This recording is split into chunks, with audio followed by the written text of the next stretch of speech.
So let's go ahead and get underway. Let me go ahead and bring this guy up full screen. Okay, so this is going to be our semester-long version then of our what we call our MI250 course, which is an introduction to Bayesian PK/PD modeling and simulation. And as I subtitle here, the idea is to give you the ability to use WinBUGS, an add-on to WinBUGS called BUGSModelLibrary in R for PK/PD applications. So the idea is to make it a practical option for you. So I'm pretty much just repeating what I just said right here. So we're going to be looking at the practical use of WinBUGS and Bayesian methods for pharmacometric applications. The idea here is that our course duration and content is equivalent to a single semester 3-credit course at a typical university. Each week's topic will consist of a lecture that we'll do for 2 hours, normally on Mondays. So Mondays from 2 to 4 is when the lectures are scheduled. In fact, you can see that right down here. And then on Thursday we'll be having a 1-hour lab session. And by a lab session, for the most part, what we'll be doing is going over hands-on assignments that have been made during the previous lecture session. So that's the main idea. And in some cases, it may be done more as a software demo. But that will be sort of our lab session then on Thursday.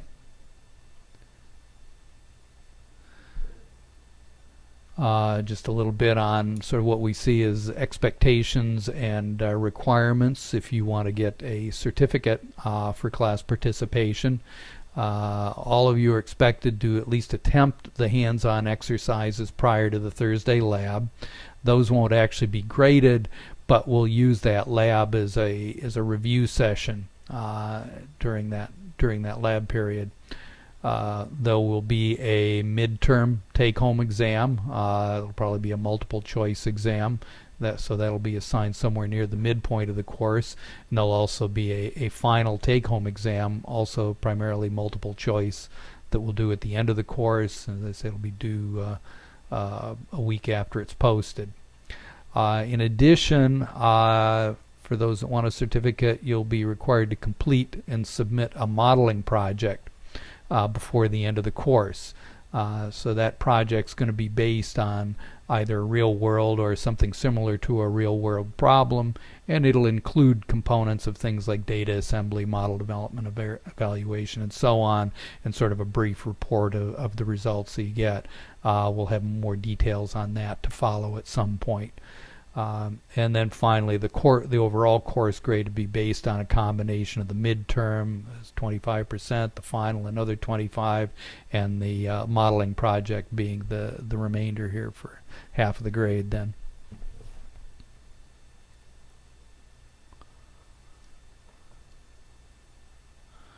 Okay, let's move on. Let's talk a little bit about the course website here. I'm guessing all of you have gotten to it, if for no other reason than to be able to register for access to the webcast itself. So you should all have accounts to that website, and just have the link listed right here. And then any postings we put on that site will generate an email message to your email accounts, and it will contain basically anything I'm distributing to you, and any messages that I want to pass on to you will be via that website.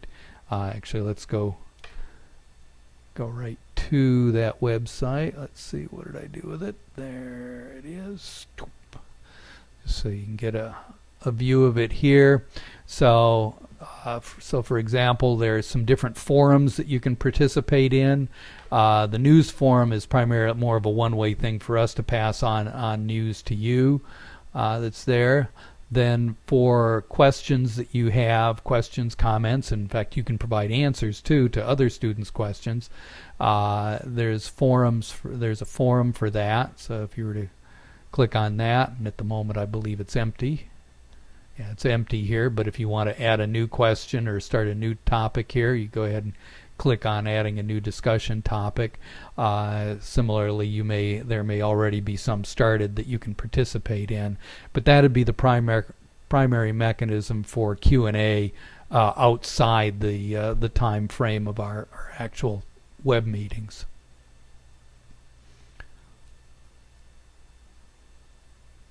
Oh, come on, behave. There we go. In addition, if you have technical problems with the course software, I guess would be the primary thing that would be an issue here.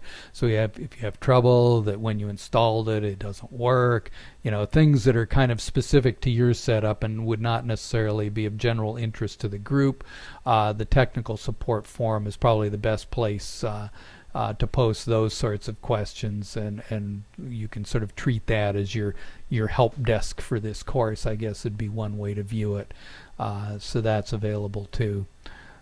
So anyway, those are mechanisms that you can use to communicate, ask questions. I will get an email when something gets posted there, so I'll know it's there and be able to respond in a fairly timely manner then. Let's see, what else do I want to okay, and down below that we have the places that are associated with each one of each week here. They're sort of broken up by week, and that's where I'll be posting information for you. So for example, for this week, you can see I've posted the course slides, so the very things we were just looking at are available to you there, so you can download those course slides. Though I'll mention to you the course slides you've got are likely, there'll probably be pieces that for later portions of the course will be changing. So whenever I make any substantive change to the slides, those will appear down within the corresponding week that those changes apply to. So those may be posted. So it's always a good idea to check for any new postings that are here, and if I understand correctly, when I do post something, you'll get an email indicating there's new content on the website.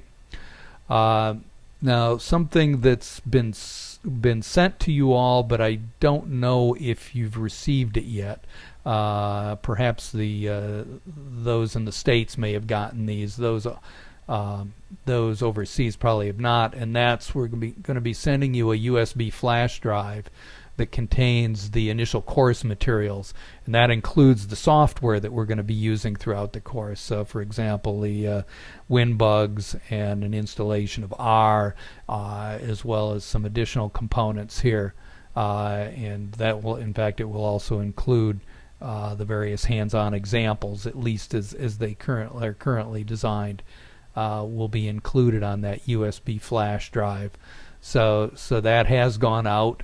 And hopefully you should have it. On the other hand, I say if you'd like to get your hands on it sooner, you can actually download the contents of that flash drive currently in the form of a zip file. So if you wanted to get your hands on it sooner because you haven't gotten the USB drive, go ahead and click on that. But warning here, it's fairly large. It's about 65 megabytes, so it'll take a bit of time to download. Let's see, anything else I want to tell you about the website? Don't think so. I think that's pretty much the story here. So, and I guess that's another thing. If you don't see that USB drive, within the week, certainly let us know so we can follow up on that. I'm not sure off the top of my head exactly how long it'll take to get to places like Australia and South Africa, but hopefully it's in reasonably short order.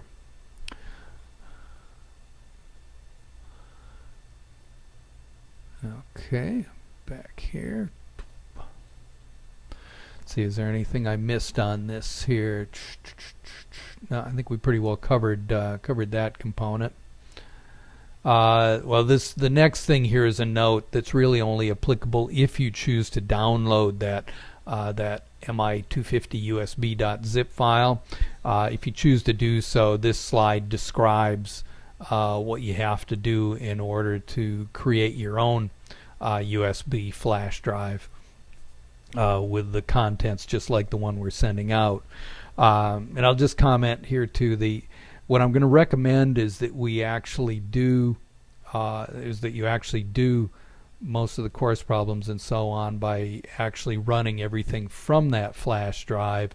That gets around issues of limits by your IT departments and so on about installing software.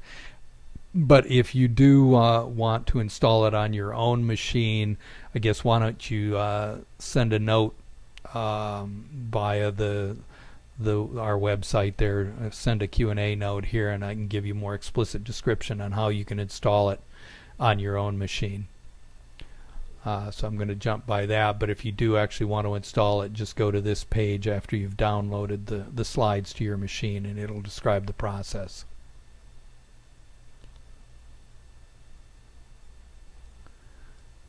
There we go.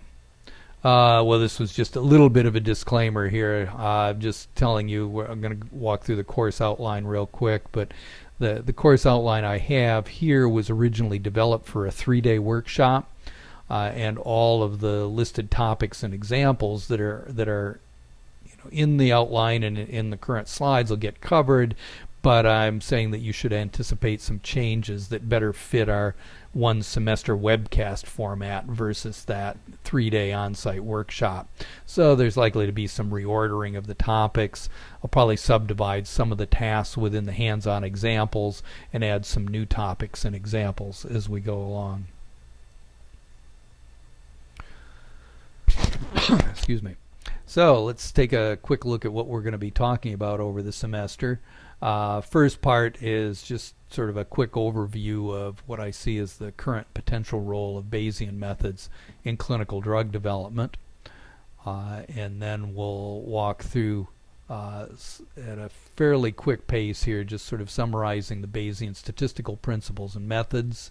The basic things like what's Bayes' rule and how is that relevant to the methods we're talking about, talk about the overall Bayesian modeling and inference process, and what the likelihood principle is and why should you care. Then after we've gone through sort of the basic concepts, we'll jump into how do you actually apply it then. How do you do computation for Bayesian modeling, sort of what are the key challenges underlying that, and what sort of computational approaches are used to try and address that. So we'll talk a bit about posterior simulation in general, and then specifically get into Markov chain Monte Carlo simulation, which is the method we're going to be using for posterior simulation and doing all of our Bayesian inferences. And that leads us immediately then to that particular piece of software, namely WinBUGS, and talking about that. What is it, how do you get it, how do you run it, and so on. And we'll go through a little demo. In fact, I think that's what we'll do this Thursday during our lab session here. I won't actually have a hands-on assignment for you today, but we can use that Thursday session to be a good one to do the WinBUGS demo and give you some of the basic ideas of how to use WinBUGS. Then I'll introduce our PKPD modeling case study that we're going to use throughout the course. The idea here is I'll try and create sort of a admittedly fictitious scenario, but hopefully reasonably realistic one, and all of our examples will kind of fit within that framework to give you some idea how these things might fit in context. We have what I label here as hands-on example 1, which is a simple nonlinear regression example, and that also serves as our mechanism for you to sort of first get your hands dirty using WinBUGS.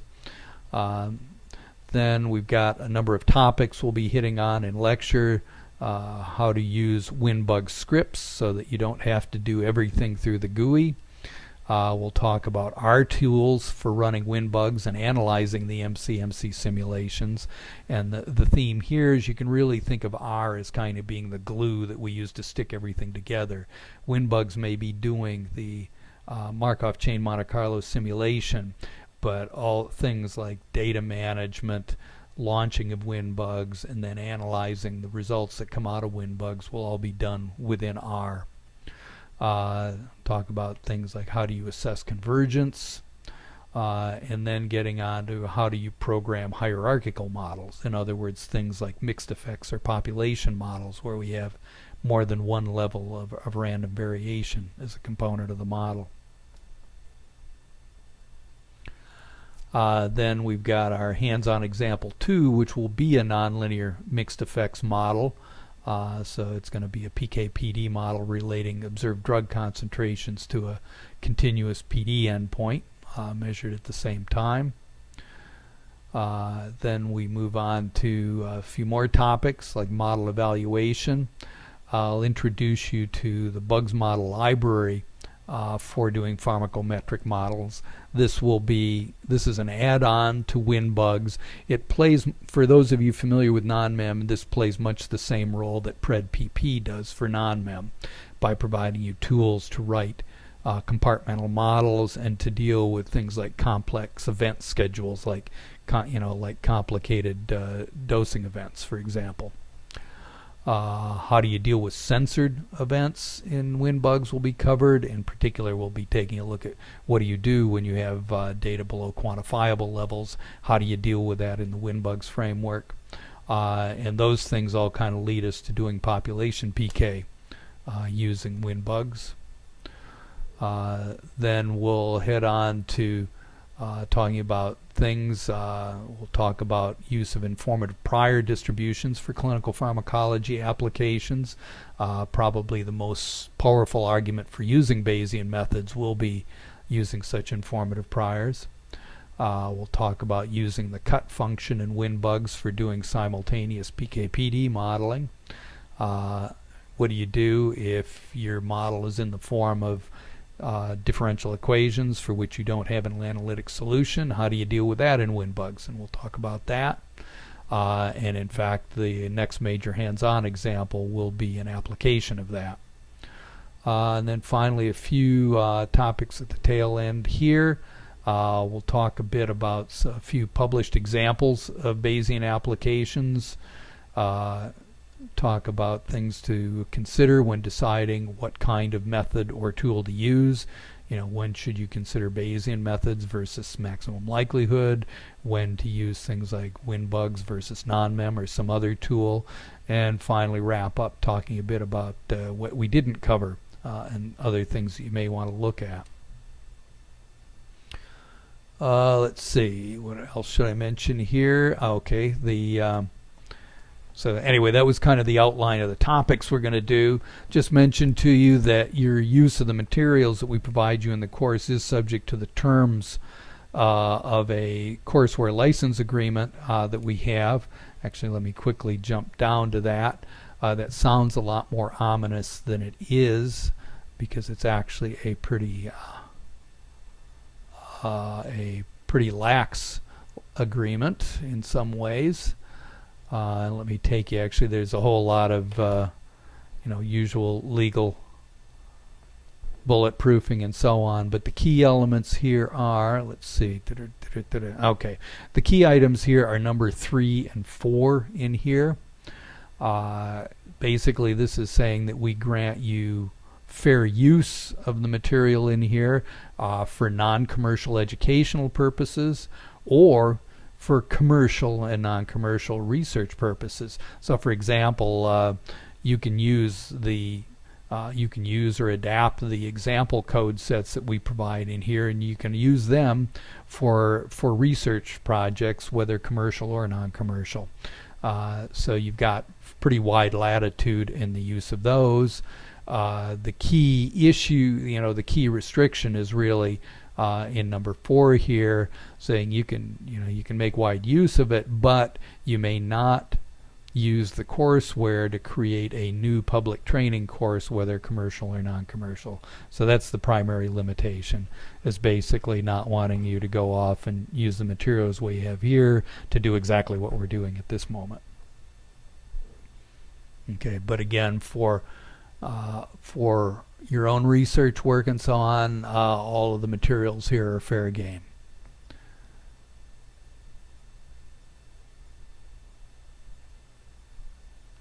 Okay, let me take a quick breath here, and let's, I think that's where I wanted to be, yes. Okay, let's actually start getting into some of the material here. I'm not sure exactly how long we'll go for. We're officially scheduled for 2 hours. I won't go longer than that, but for our first session I might cut it a little bit shorter than that. We'll see how it goes here. Let's introduce briefly Bayesian modeling in sort of general terms. As you see here, I'm commenting that Bayesian principles and methods provide you in a nice, what I call coherent or rigorous framework for quantifying uncertainty and making inferences in the presence of that uncertainty. And then it's also the basis for formal approaches for incremental model building and parameter estimation and other kinds of inference as knowledge and data are accumulated. And what I'm really trying to get across there is this notion that as you move forward and want to make inferences based upon your collected knowledge, you'd like mechanisms that allow you to combine previous information with new data as it's acquired, and to incrementally build up your model and your model parameter estimates as you're going, and Bayesian methods provide a formalism for doing that. As I say here, there's really two core notions that distinguish Bayesian analysis from other methods of statistical inference. One is that the unknown quantities in your models are viewed as random variables. In other words, they're described in terms of probability distributions. The other part is that Bayes' rule, which is sort of the core element here that underlies our Bayesian methods, that Bayes' rule provides a formal mechanism for combining prior knowledge and new data, and then using the results of that for inferences that are inferences that are contingent on both sources of data. So let's talk a little bit about the Bayesian approach to uncertainty. So uncertainty in our context is described in terms of probability. So we can assign a quantitative description of uncertainty in the model parameters and evaluate how that affects uncertainty in things like predictions. And we use probability then to quantitatively represent our uncertainty, and that can be based on either objective evidence or on subjective expert opinion or belief. For the most part in the course, I will be thinking primarily in terms of more of these things being based upon objective evidence, but there are contexts where you might want to bring in opinion or belief and use those as part of an inference process. And just to illustrate what I'm trying to get across, this notion of our unknown quantities here, or our parameters, are now going to be described in terms of probability distributions. And the contrast I'm making here is in frequentist statistical methods, usually what you're talking about is coming up with a method for getting a point estimate of some quantity. And here let's take clearance as our example. So in a typical frequentist strategy, you would come up with some strategy for getting a point estimate for clearance. You'd probably try to come up with some method which is optimal in some sense. So you probably heard of things like uniform minimum variance unbiased estimates and things like that, and you've got maximum likelihood estimates and least squares estimates, all kinds of things out there. But there are techniques for coming up with point estimates. And then as a second stage, you come up with some method for characterizing the uncertainty in that point estimate, and thus you end up with things like standard errors, for example, to characterize the uncertainty. Well, in a Bayesian framework, the point estimate is no longer sort of the primal notion here. The core notion here is to think in terms of probability distributions, and so my parameter estimate for clearance is no longer a point estimate, it's actually a probability distribution. And in this picture I've represented it in terms of the probability density function for clearance. And as you can see in this representation, I'm saying, okay, I've got a clearance which is centered, say, roughly around 10 and stretches between roughly 5 and out to around 20. So you're saying, well, I'm this is another way of looking at this, is this distribution represents your state of knowledge about that parameter. And that state of knowledge is such that you're almost sure it's between 5 and 20, and you can actually get more explicit in terms of your statements about that clearance. You can talk in terms of the probability that the clearance is between certain values, or greater than or less than certain values. So for example, here I could say maybe for some reason 15 is a reference point of interest to me, and I want to know, well, what's the probability that the clearance is greater than 15? Well, if I've got this distribution characterizing my estimate of clearance, I can then talk in terms of that probability and actually produce a number. In this case, the probability is a little bigger than 5% under that distribution. So throughout we'll be thinking in terms of our parameters, then our parameter estimates in terms of these probability distributions. Now that doesn't preclude getting a point estimate as a secondary quantity. For example, I could calculate a mean or a median from that distribution and use that as a point estimate. But we don't start with a point estimate, we start with that probability distribution.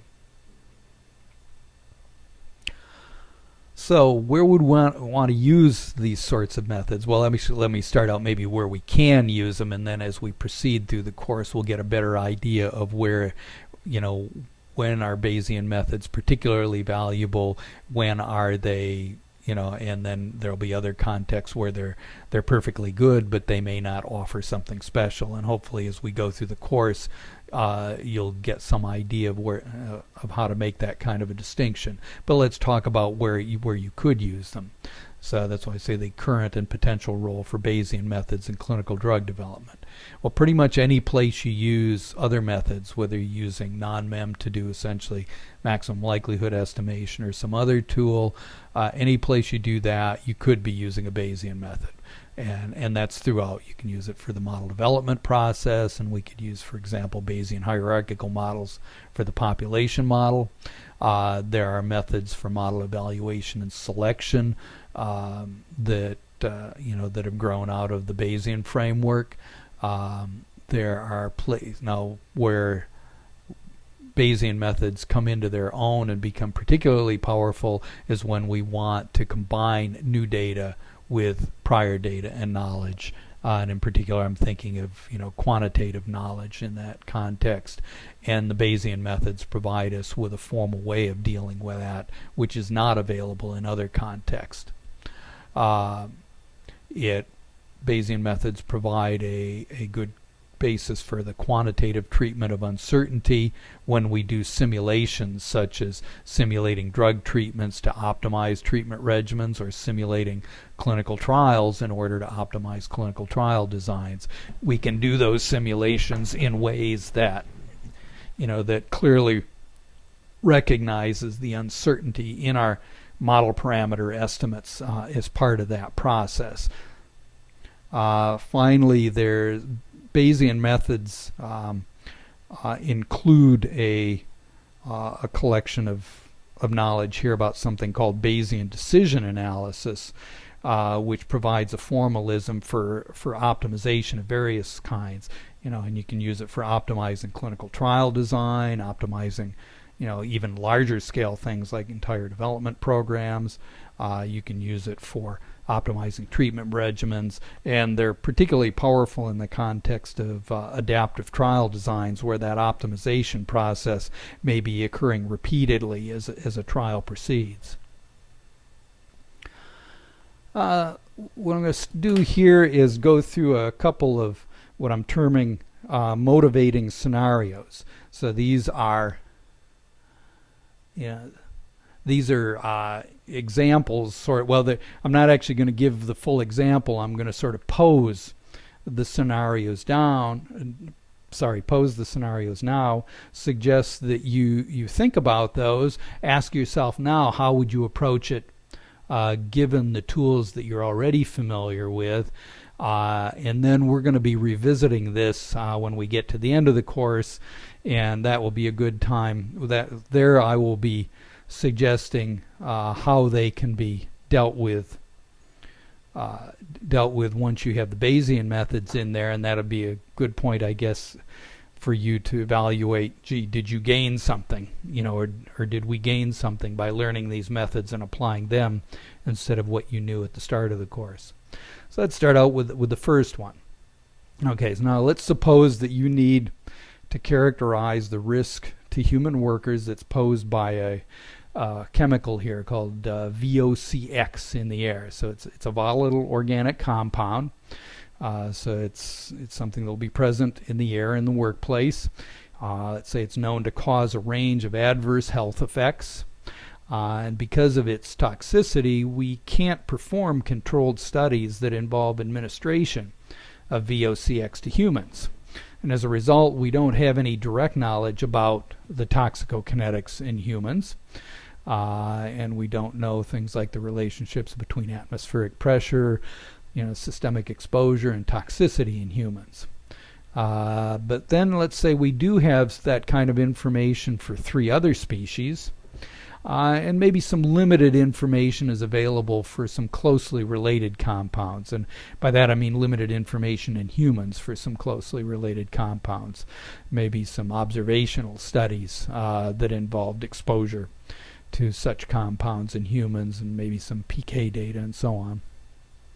So how would I take that collection of information, that prior data from other species for the same compound and the limited data from humans for other compounds, how would I synthesize that information to make quantitative inferences about the probable range of systemic exposure and toxicity in humans? And then once I do that, how would I characterize the uncertainty in those kinds of inferences? Let's take a look at our motivating scenario number 2. Suppose that you need to recommend a dose or dose range for drug X that optimizes the trade-offs between benefits and risks. Let's say that phase 2 has been completed and you've got dose response information for your key efficacy and safety related outcomes at this point. So first of all, how would you synthesize that cumulative quantitative evidence on safety and efficacy in order to predict safety and efficacy outcomes for various doses? And then how would you quantify the uncertainty in those predictions? And then how would you use those predictions in conjunction with patient and prescriber opinions regarding acceptable risk relative to benefit?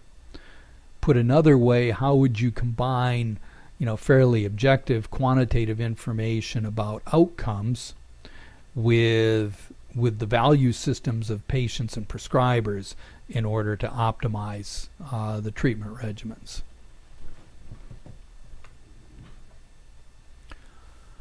Let's take a look at scenario number 3. Let's say you need to design a phase 2 strategy for a new drug with an unprecedented mechanism of action. You're going to be treating a life-threatening disorder for which there's no effective treatment.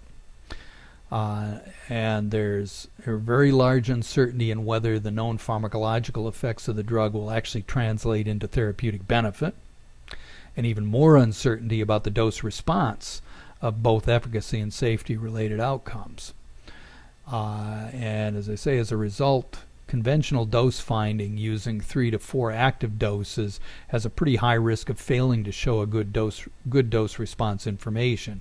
In other words, you would be at fairly high risk of not being able to describe that dose response curve, either because you've picked doses that are generally too low, some too high, or they're just spread out way too far that you can't really describe the rise in the dose response curve. So given those limitations, how would you design an efficient dose finding and proof of concept strategy that's likely to yield fairly conclusive inferences regarding both the go-no-go decision for this compound and dose selection? So anyway, those are intended to be food for thought for now, for you to think about. Again, think about how you would approach them using the methods familiar to you now, and then later on think about how you would approach them using Bayesian methods. And at the end, what we'll actually be doing is going over some published examples that are either identical to or very similar to the scenarios I just posed.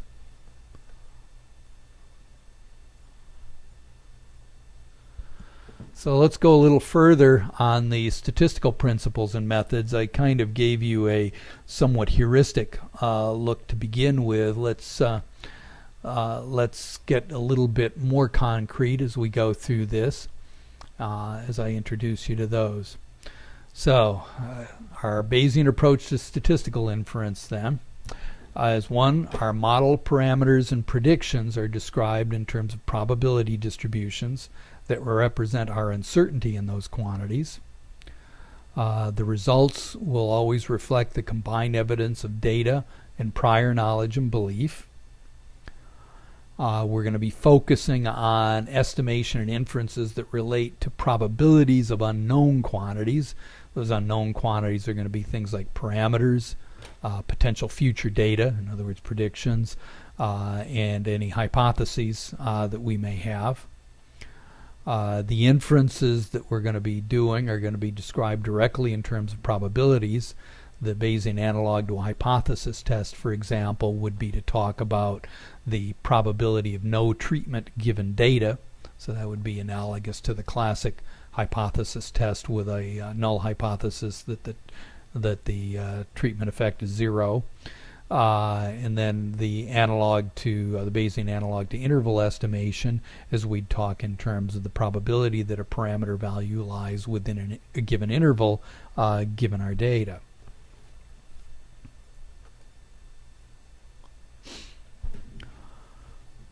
Let's see, in terms of Bayesian applications, well, let's start out with decision analysis. Turns out that Bayesian principles are particularly well suited for decision making. You can assess the probable outcomes of different decision paths via predictive probabilities. In other words, you will have constructed some model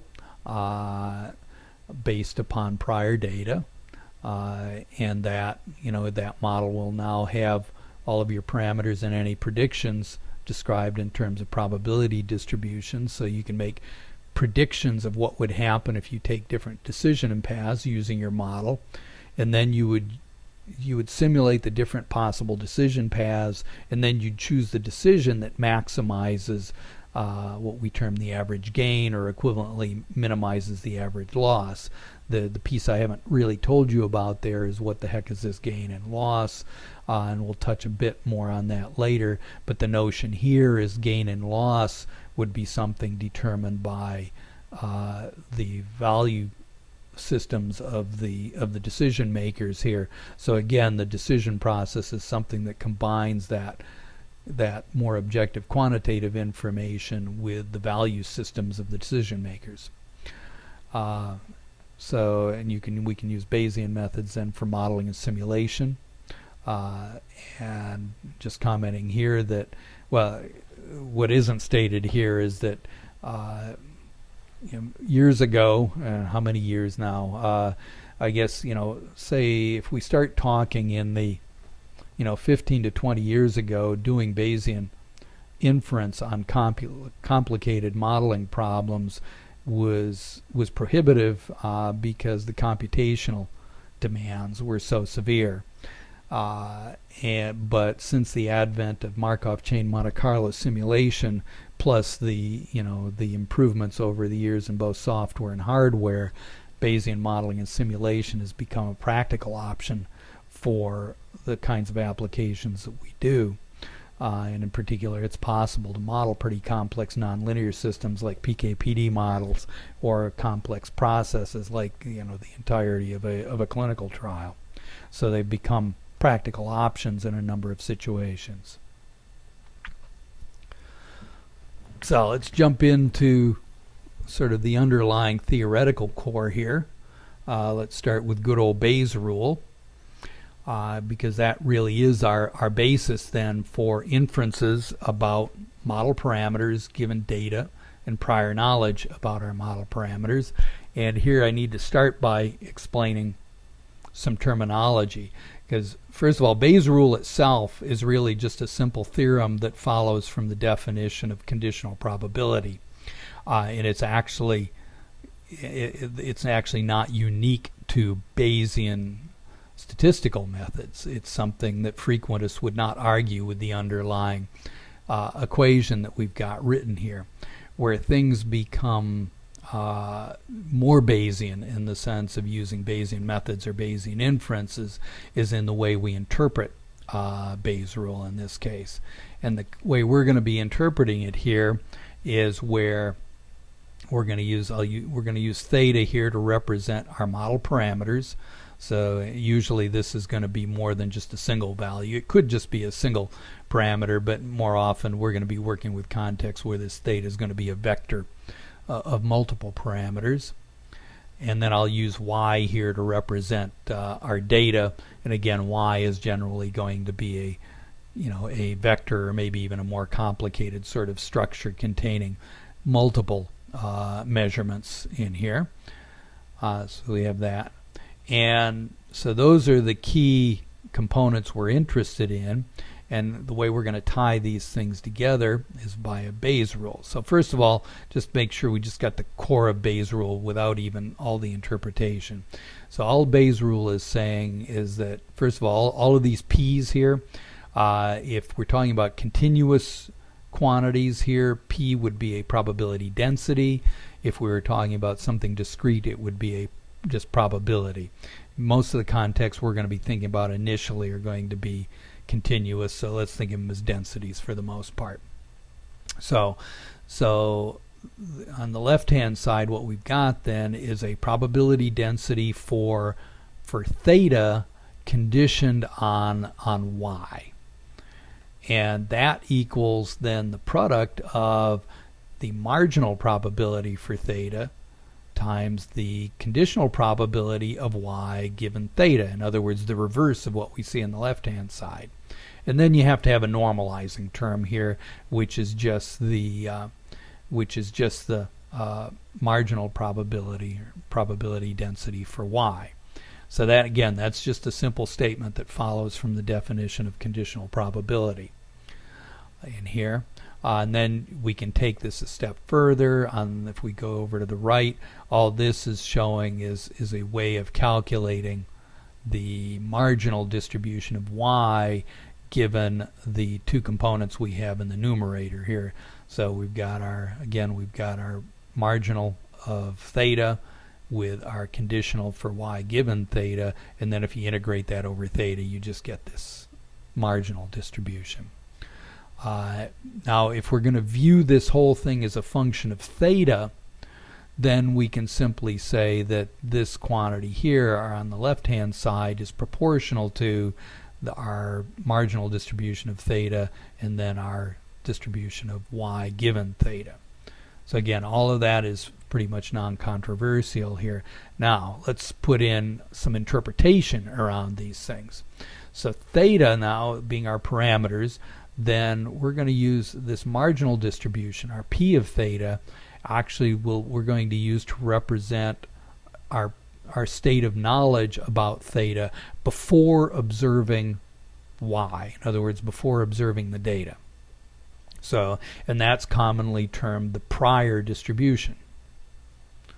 So that we have then appearing over here, and on the left-hand side, quantity here, the p of theta given y, now is a statement about our state of knowledge about theta having observed the data y.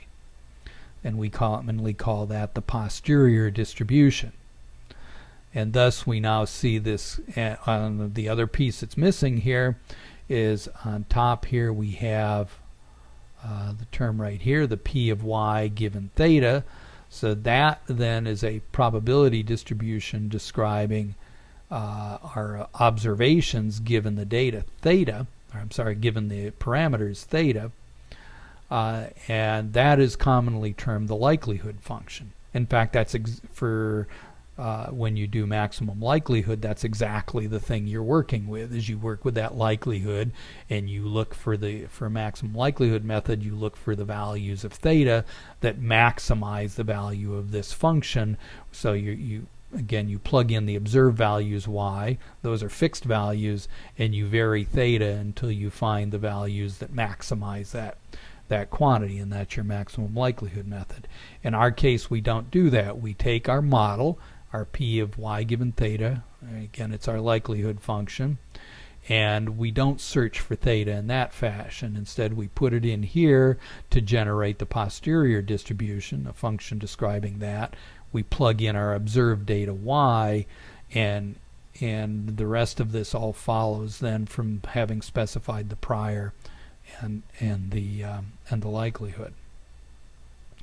And in most of the computational methods that we use, it's actually sufficient just to specify the prior and the likelihood in order to generate the posterior distribution.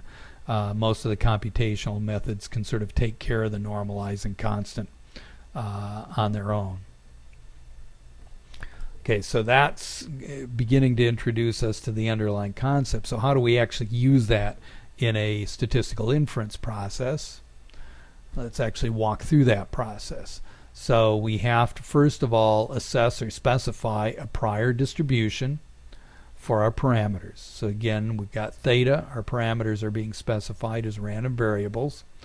This is formally it's considered a subjective process, and in reality it's at least somewhat subjective in terms of specifying what that prior distribution of theta is. Now, ideally you would base it upon all available evidence and knowledge, and as I say, in some cases it may even be based on just belief, but ideally you'd like it based on on evidence or knowledge as part of that process. And if there was a truly objective way of doing that, you could argue you could get rid of this subjective notion, but to some degree this will always have an element of subjectivity to it. And in some cases, as I say, you'll either base it upon that available evidence or knowledge, or you may deliberately select a non-informative or weakly informative prior distribution in some contexts if you really want to make sure that your inferences are based almost entirely upon the data and not on your prior.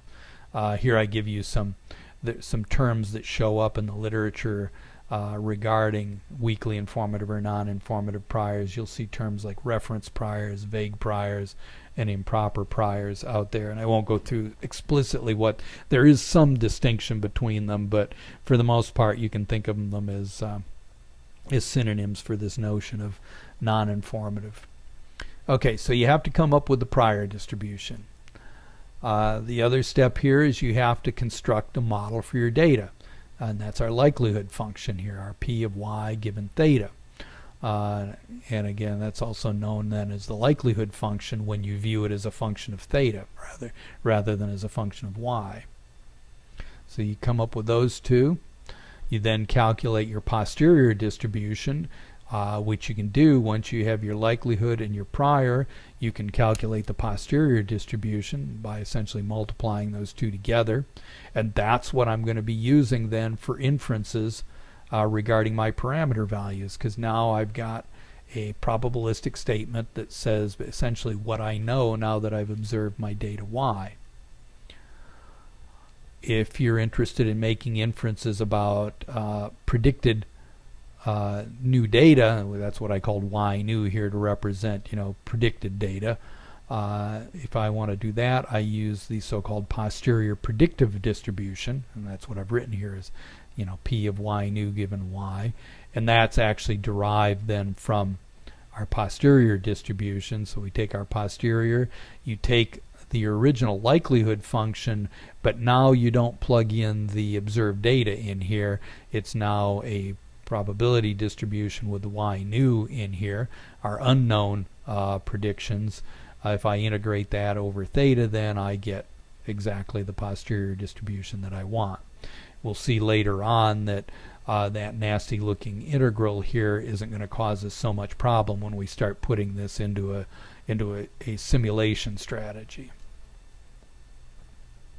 So that's sort of the underlying elements here that we're going to be doing over and over again as we go through the various problems. You know, come up with a prior, construct a model for our data in the form of our likelihood function, and then we'll calculate our posterior distribution for parameters, and often we'll also be getting our posterior distributions for predicted values.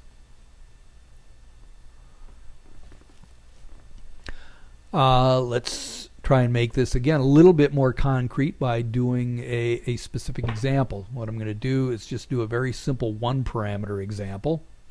And in particular, we're going to look at the mean of a normal distribution with a known variance where the prior distribution is also normal. So it's sort of artificial. In most contexts, I think it'd be hard to argue that you really have a known variance, but we'll just use this for illustrative purposes so you can see sort of the machinery at work here. Excuse me. So our prior distribution is right here. We've got our prior distribution is going to be normal with some mean mu0 and some variance tau sub 0 squared. Then our likelihood is going to be just going to be normal theta sigma squared, and this is going to be and I got to remind myself where I'm taking this. Yeah, okay. So this actually what I've written is the likelihood for a single data point. If you have multiple data points, then you would and if there are multiple data points and they're independent, I would just multiply all of the normal distributions for each one together to get the likelihood for multiple data points. So, and in fact, that's what I'm doing right here. So I'm assuming again that those yi's here are independent, so to get the likelihood for the entire collection of yi's, I just multiply them together, each one having a likelihood that looks like this normal distribution. So, and again, so to get my posterior distribution for my theta, which is going to be my mean here, I'm going to multiply my prior and my likelihood. And that I've just shown that here, where again my likelihood is the product of likelihoods for n individual data points.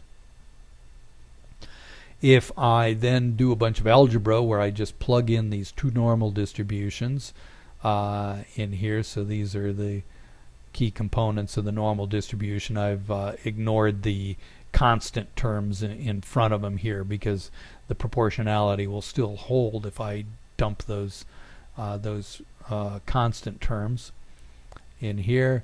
Do a little more collection, and if you do one more step in algebra after that one, what you end up finding is that the posterior distribution itself is also normal with some mean and some variance, but the mean and the variance are functions of both the prior means and variances and the prior and the data mean and variance. So let me show you that. So you can see here for the resulting mean then is a combination of it's actually kind of a weighted average of the prior mean and the data mean. In other words, the sample mean for the data. Where we have weightings that are determined both by sample size and variances in here. And similarly, the variance here is related to the prior and data variance right here. And let's actually state that again explicitly. So the posterior mean then turns out to be a weighted average of the prior mean and the sample mean. The posterior precision, and let me define that for you. A precision is nothing more than the reciprocal of a variance. So and if we go back and look at this, if I was to flip this around, what you'd see is that 1 over tau n squared would equal the sum of 1 over tau 0 squared with n over sigma squared, or said another way, the posterior precision, or 1 over tau squared, is the sum of the prior precision and the data precision. Keep in mind that the precision for the sample mean for our data is nothing more or I'm sorry, the variance for the sample mean is nothing more than sigma squared over n, so the data precision is nothing more than the reciprocal of that, or n over sigma squared. In addition, it's often useful to sort of characterize your prior distribution in terms of the equivalent number of data points. And in this case, if you calculate that through, you'll find then that the equivalent number of data points that prior represents here is nothing more than the ratio of the sigma squared to that tau 0 squared in here. So, and then let's see, what else should I mention on that before I show you sort of the results of this. Well, one is a term that you'll run across in the Bayesian literature a lot is the notion of a conjugate Bayesian analysis, or a conjugate prior.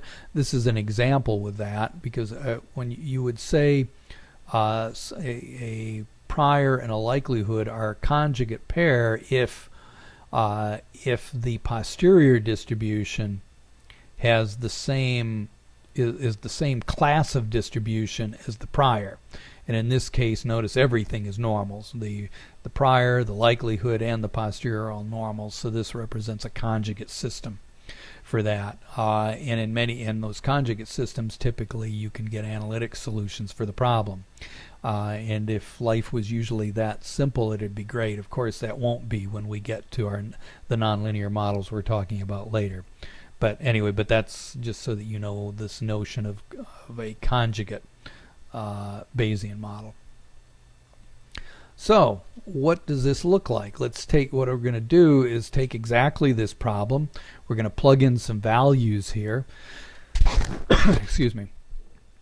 Let's suppose that the true value of our mean is 20. So that's what I'm showing in this plot here. So I've got 20 here, and I've got a vertical line here corresponding to that true mean. And then let's further suppose that we've got a prior distribution that's centered at 10, and I forgot to write down on here what the standard deviation is, but I'm guessing from the looks of this it's probably 5. But in particular you can see we've got a prior that's kind of spread out, and though you could argue it includes the true mean's kind of out in the tail in this case. And I just did that so you can kind of see the migration of the posterior distribution from that prior to something that comes closer to the true mean as we add more data. So we've got our prior then represented in the blue curve over here. That's our density function. I've got my true mean, which of course in theory you would, in a real situation you would not know. And then I've stuck on here my first data point. So suppose we observe a data point right here, and we calculate our posterior distribution, and it turns out that leads to this density we're looking at right here. Now let's go a step further. Let's suppose we get a second data point, which shows up right over here. I've also now added another vertical line, in this case a black one that represents our sample mean. And you can see the posterior has moved a bit to the right, and it's gotten a little bit narrower. And I added another point, and you can see things like the sample mean is going to be kind of bouncing around a little bit as we add more points. And again, the posterior has moved a little bit further to the right, and it's gotten a little bit narrower. And as we step through and I add more and more points, you'll see it'll move around a bit depending upon where the data is observed. But throughout, what we see is that on average the posterior and both the sample mean and the posterior are tending to approach, more closely approach the true mean in here. And in particular, the posterior is also moving further and further away from the prior, and you can get some sense, in looking at this, the point at which the posterior gets less and less influenced by the prior, and at some point become pretty minimally influenced by the prior, and the new data is dominating this. So I'll go on here until I get get up to 50 points. So you can sort of see that process then as data is accumulated. Here, I'll do a quick little we can do a quick little cartoon. Actually, I'm not sure how well this updates on your screen here. Hopefully the lag isn't too big and too jerky here. But again, I'll just kind of quickly sort of walk through it as it accumulates here. Okay. So you can see that process happening is that as you get new data in here. And certainly once we've got 50 points here, the prior probably has very minimal influence. Excuse me, very minimal influence on the results for this particular example.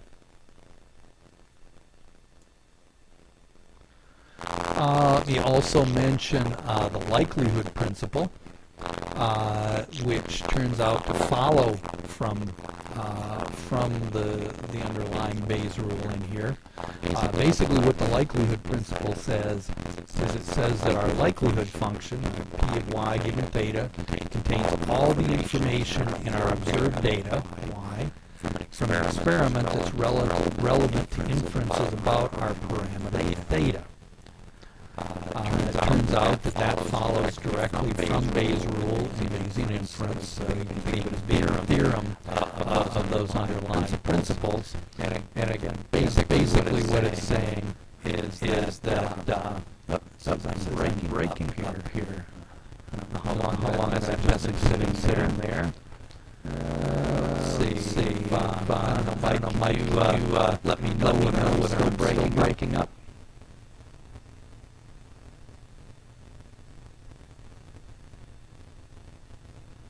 Or anyone else for that matter. Now I see something from Joe that sounds so messed up. So I'm getting a big echo.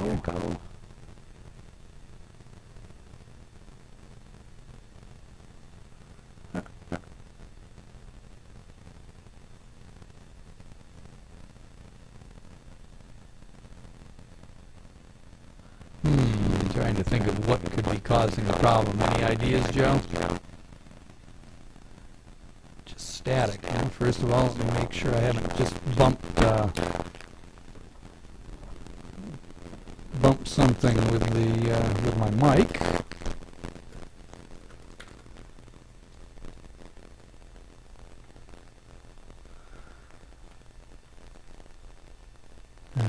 Okay. And the go-to-meeting control panel, huh?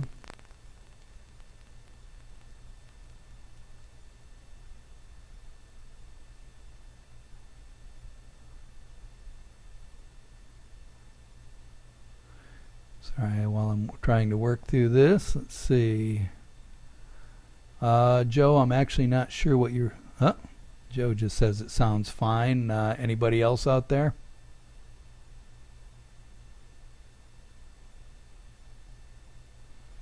I got one much better now.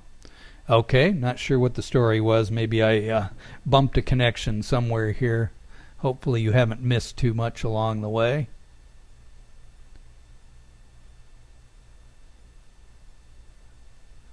Okay, well let me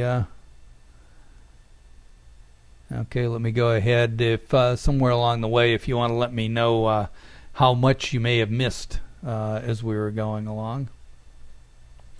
Okay, let's go back to our likelihood principle here. It's basically a theorem following from Bayes' rule and Bayesian inferences.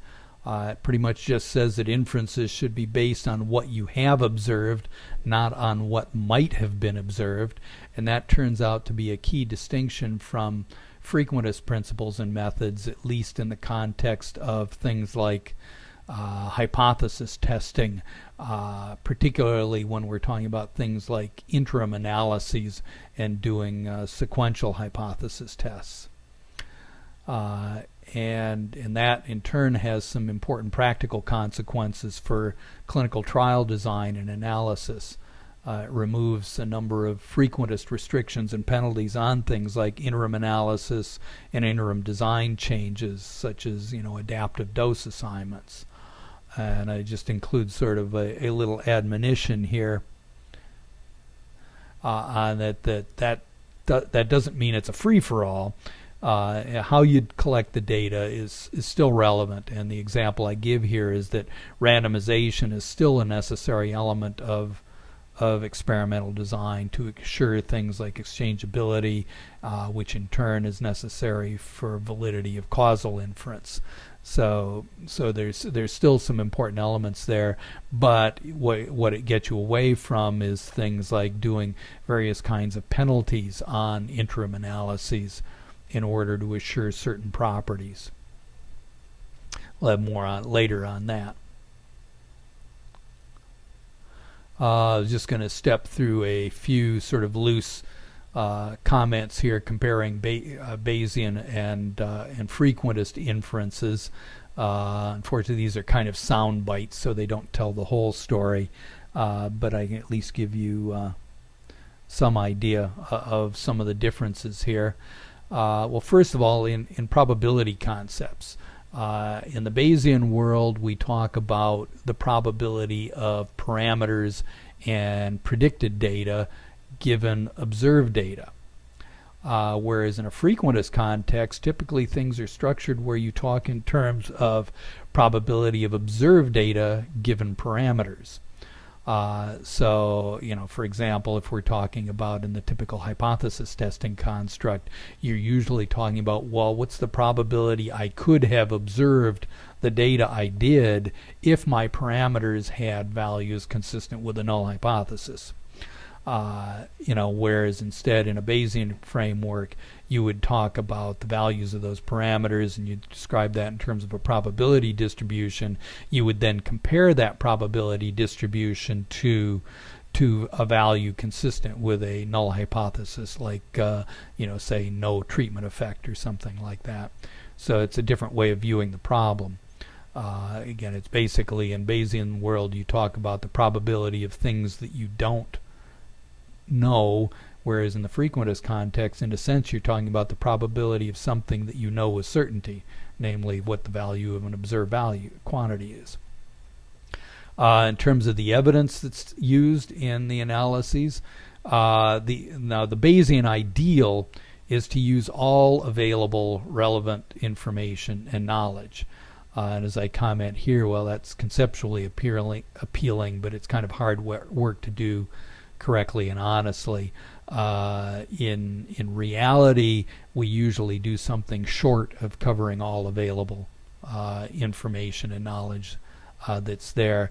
But again, if we're attempting to approach the ideal, we would bring in prior information into our inferences. Usually, frequentist methods are used in an analysis that tends to be specific to the data within one experiment. Now that's a bit of an overstatement because of course there are frequentist methods for doing meta-analyses, but it's not easy in a frequentist framework to do to really synthesize a whole range of different kinds of knowledge, which may all be quantitative but has very different formats, whereas in Bayesian methods it's much simpler to do. The experimental results upon which our inferences depend, well, in the Bayesian framework or any other framework that's predicated on the likelihood principle, that would be the observed data that you predicate everything on, because again, that would under that principle, inferences about your parameters should depend only upon what you have observed, not what you might have been observed. But in the frequentist context, it turns out that a number of inferences also depends upon the probabilities of data that were possible but were not observed. And that leads to a lot of the restrictions that you have on things like sequential analyses in a frequentist context. In terms of experimental design flexibility, in a Bayesian framework, you can adapt trial design as evidence accumulates, or any other kind of experiment for that matter. Sample size need not be pre-specified. Interim analyses can be conducted pretty much at any time and any frequency, and the number and timing of those analyses does not have an effect on those analyses, or by that I really mean it doesn't have any effect on the criteria that you apply to the statistical inferences from those analyses. You can use explicit cost, risk, and benefit analyses as part of the process to optimize the trial design as it progresses. In other words, you can think of this as kind of almost the same idea as doing something like clinical trial simulations as you go to optimize the design as the trial is proceeding on multiple occasions. You would be able to stop at any time. You can assess experimental or assign experimental treatments to optimize the trial outcome. In other words, you would change, for example, the randomization schedule as the trial proceeds.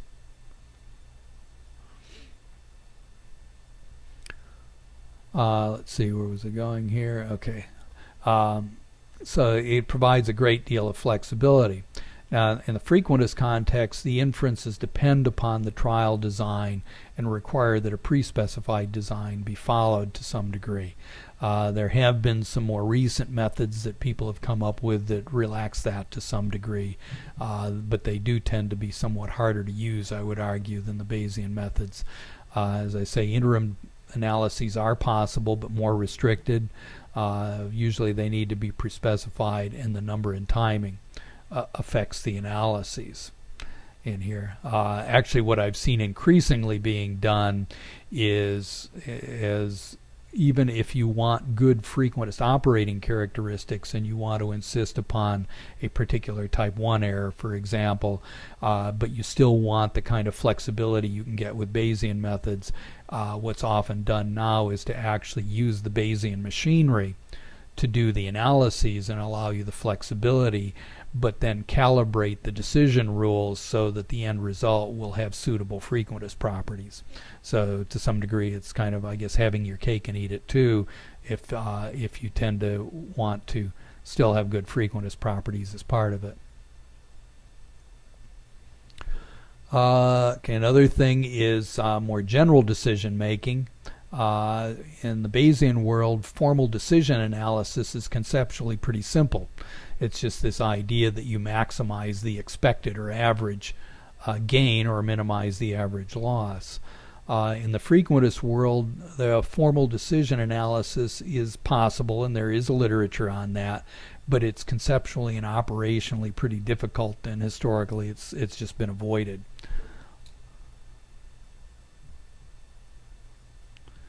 So how far do I want to take this here? Just debating on how to... Actually, you know what I'm going to do? I think we're actually going to, bring this to a close pretty soon, but I think what I'll do is I'll pose the question and not sort of give the answer until the next occasion. And that's it. Up to now, I've been sort of giving you what I think of as kind of the good news of Bayesian methodologies, the way in which they provide a great deal of flexibility. I haven't spent much time on what I guess more the philosophers of Bayesian methods talk about, where they get involved in notions of coherence and sort of philosophical consistency, but there are some attractive features in there. I think the main one from our perspective is more the flexibility and interpretability of the results you get for it are fairly attractive. But then that raises the questions, well, why aren't we doing this all the time? Why hasn't this become the dominant method over the decades that we've been doing statistical inference of various kinds? In other words, what's the bad news? And I pose this as a question here. So suppose that you've selected suitable distributions for your prior distribution, our P of theta, and our likelihood here, our P of y given theta. And let's suppose that theta is a vector of 6 parameters here. So I guess what could that be? Maybe a nice 2-compartment model here with first order absorption, and you've got to estimate our, a fraction absorbed or something like that. And then let's say y is a vector of 200 observations in here. And I'd like to estimate the expected value of some function of theta. In here, a function of our parameters. In other words, I want the expected value of this function given y. And I know that, I know my good old Bayes rule here. So if I apply that, well, okay, I'm going to apply Bayes rule. So I apply Bayes rule, I get my posterior distribution is going to be proportional to this term here. To get the expected value of that quantity here, my function of theta, I've got to take that function of theta, multiply it by my posterior distribution, and then I've got to integrate over that posterior distribution to get my expected value. And of course that all gets plugged in here with my likelihood and my prior in here to deal with this. So I've got this this six-fold integral here. How do I do that? As I say, if you're lucky, those integrals will have known analytic solutions, but that's almost never true in the PK/PD modeling context that we're working in. And if I had an integral with fewer dimensions, say up to around 3 or 4, a numerical quadrature method would be a practical option. 6 dimensions is starting to push it. You could probably argue even there with the both newer integration methods plus newer computers. Might not be totally out of the question, but it's starting to get pretty time consuming in here. But when you're doing it over and over and over again in an iterative context, that still gets pretty demanding. But now imagine that the computational now imagine the computational requirements for hierarchical models, and in particular I'm thinking of like typical population PK models where you may have tens to hundreds to thousands of individual patients, and for each one of those patients you may have an individual specific parameter, and in fact you probably have multiple individual specific parameters in your model. So now I've just taken the number of parameters in my model, into the hundreds or possibly thousands, and so when I go back to the integral here, instead of having a 6-dimensional integral, I have dimensions in the hundreds or so. And now we've got a real problem. Simple quadrature methods are no longer practical options. So how do we do with it? What do we do to deal with that?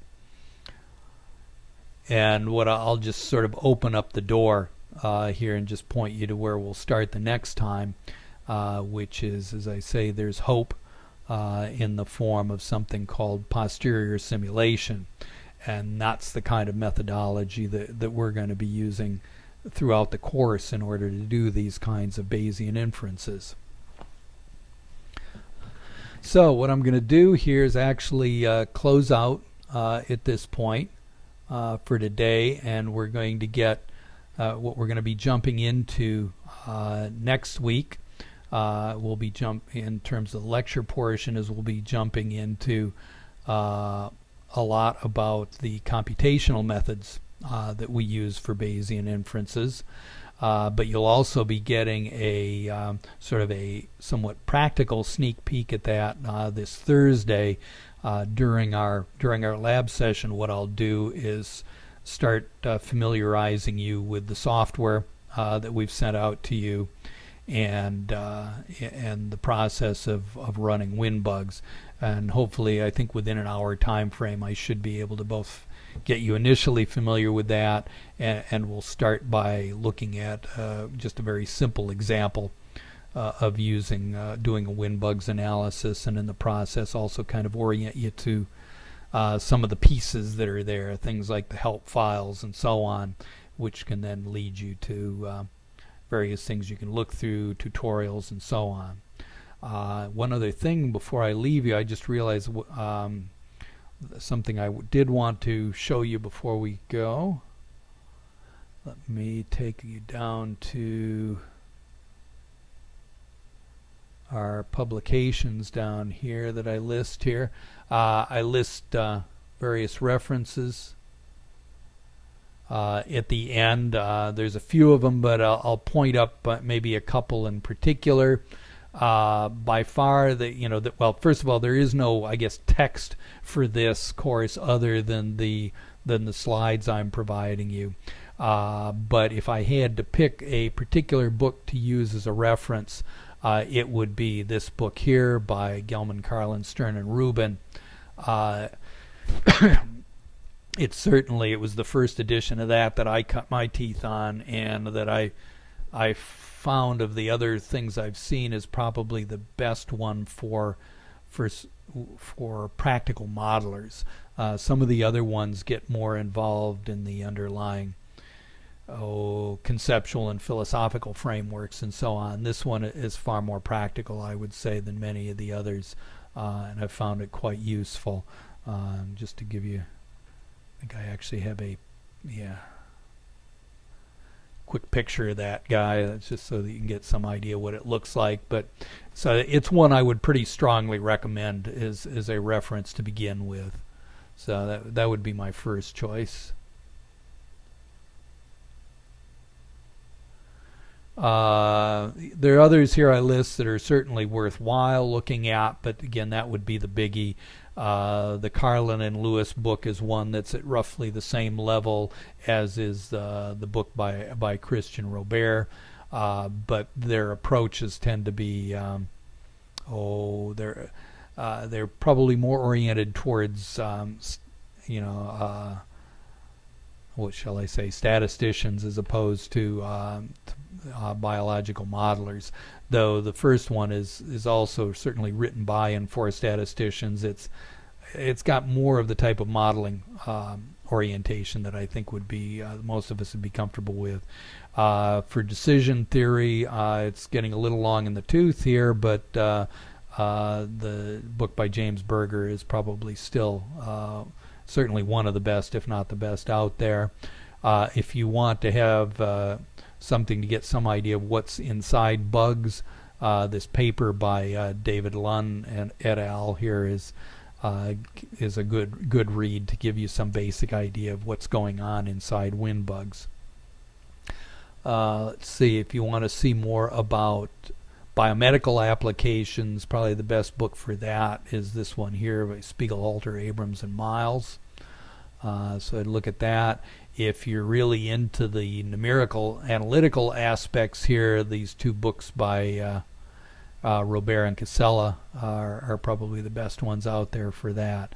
And then most of the rest of the things I have listed here are articles showing specific examples of things like PK/PD modeling and other applications of Bayesian methods in here. So let's see, was there anything else I wanted to tell you about before I let you loose here? No, I think that's it for today. I guess again, if you don't see the USB drive with the software and such on your doorstep by the end of the week, please let us know, and we'll try to follow up on that. In the meantime, I'll look forward to seeing you Thursday at 2 o'clock. Thank you.